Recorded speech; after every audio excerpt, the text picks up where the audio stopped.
Yeah, hello. Today let's go over what I think the strongest druid build in Season 1. Wait a minute. What's up with this skin? Haha, you see with new season cosmetics came out. Everyone just looks the same, so I wanted to be unique and went full tribe naked. Eudemon. For start, here is demonstration of solo tier 48 nightmare dungeon at world tier 4 torment difficulty. This is a pulverized druid endgame build. We will go over skill tree, Paragon, and gear after this run. Video is speeded up to 1.1 for lesser weight. We will also be cutting the running scenes for smooth watch. As you can see, the monster are at level 102. And we are level 77. That's a 25 levels difference. As you can tell, Pulverize is our main damage source, with Earth Spike and Trample as spirit generator. Earthen Bulwark and Debilitating Roar as defense for high tier nightmare dungeon. And lastly, Grizzly Rage as elite pack finisher. If you're curious how long this run took, check the timestamp on the top right at the beginning and end. We will see you back in a bit.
As you can see, this build burns a lot of spirit resources.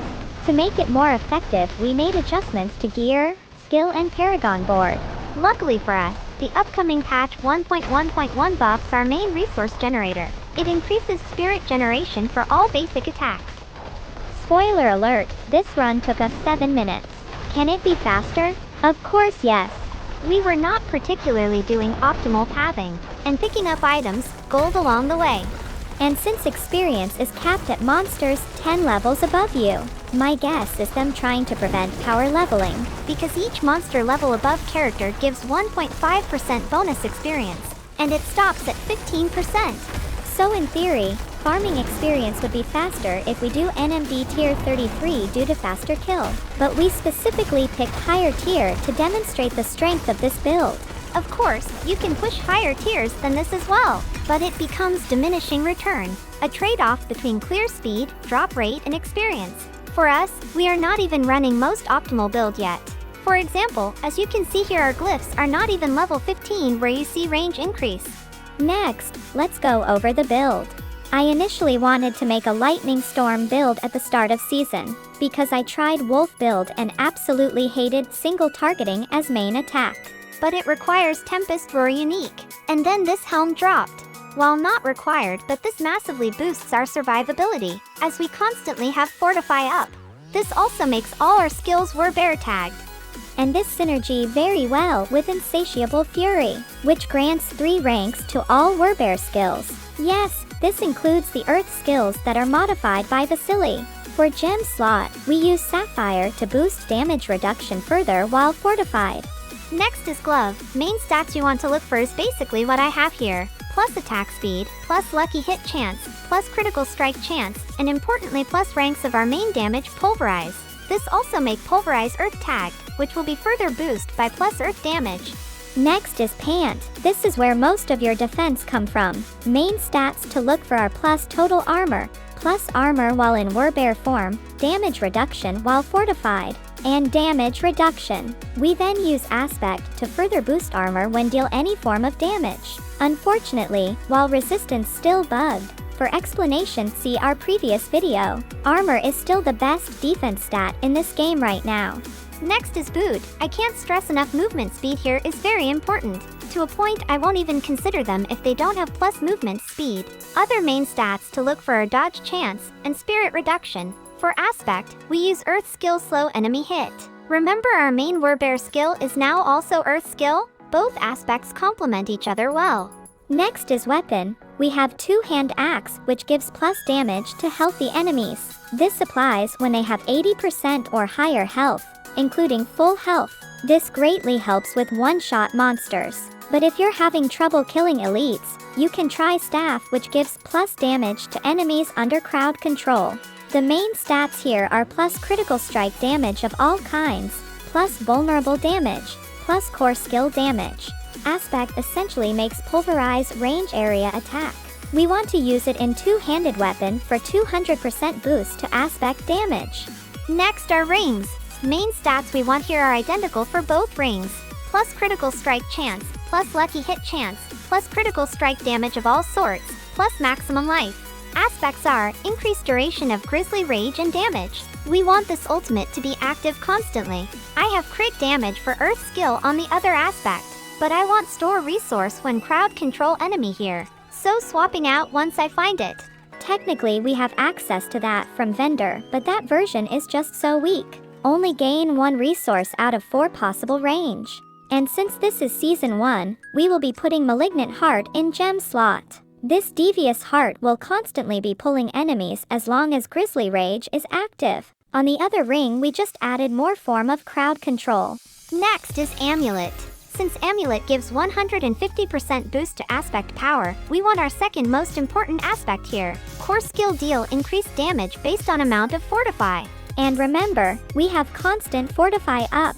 Main stats to look for here are cooldown reduction, spirit cost reduction, plus ranks of crushing earth and damage reduction. I forgot to re-roll damage reduction when enemies are poison here, since we don't do any poison damage. Note that you can only have 1 Wrathful Heart active. The one we picked cycles through bonus every 20 kills.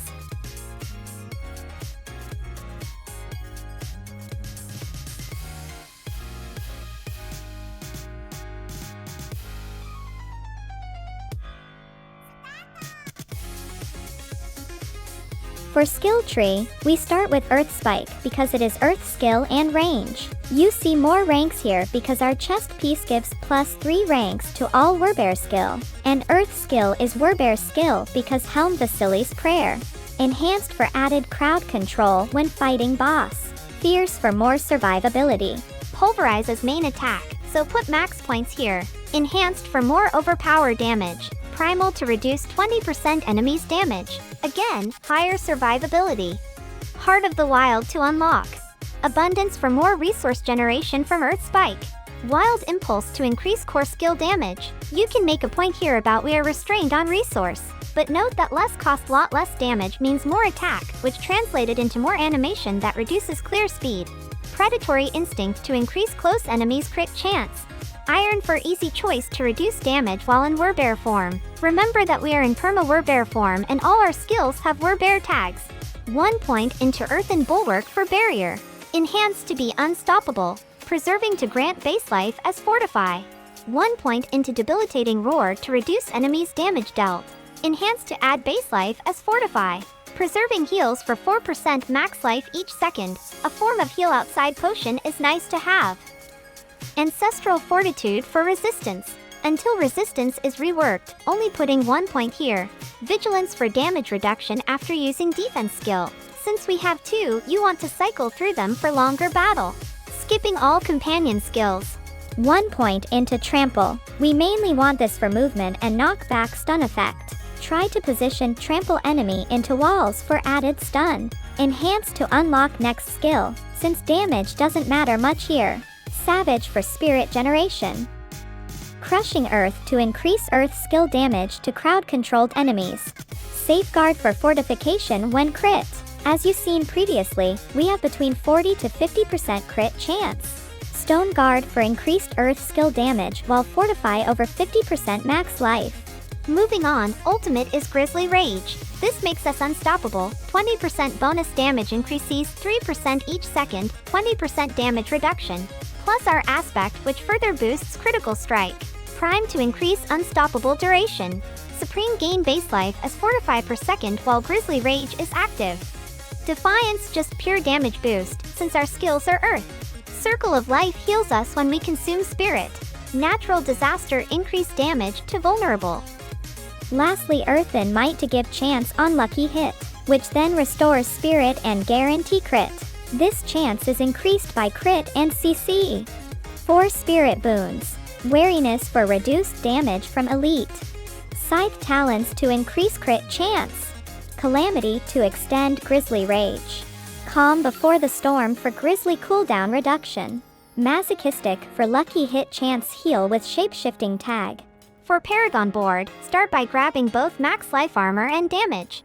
Exploit for vulnerable damage. Next board into Survival Instincts, which deals increased damage for life percentage difference between you and enemy. Grabbing armors on the way. Guzzler for increased damage while healthy. Going to the left, taking Ancestral Guidance. Spending Spirit gain increased damage. This board consists lot of spirit generation, but if you're not having issue with resources, consider swapping for damage path. On the way, grabbing core skill damage. Undaunted for increased damage and reduced damage taken while fortify.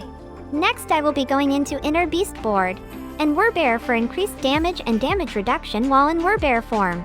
We have included a link to build guide with everything we talked about, which will be updated as we progress further into the season. Next is the juicy part. This is what happens if we take our build into Helltide, which basically crushes almost everything in one hit. Thank you for watching. Please like and subscribe.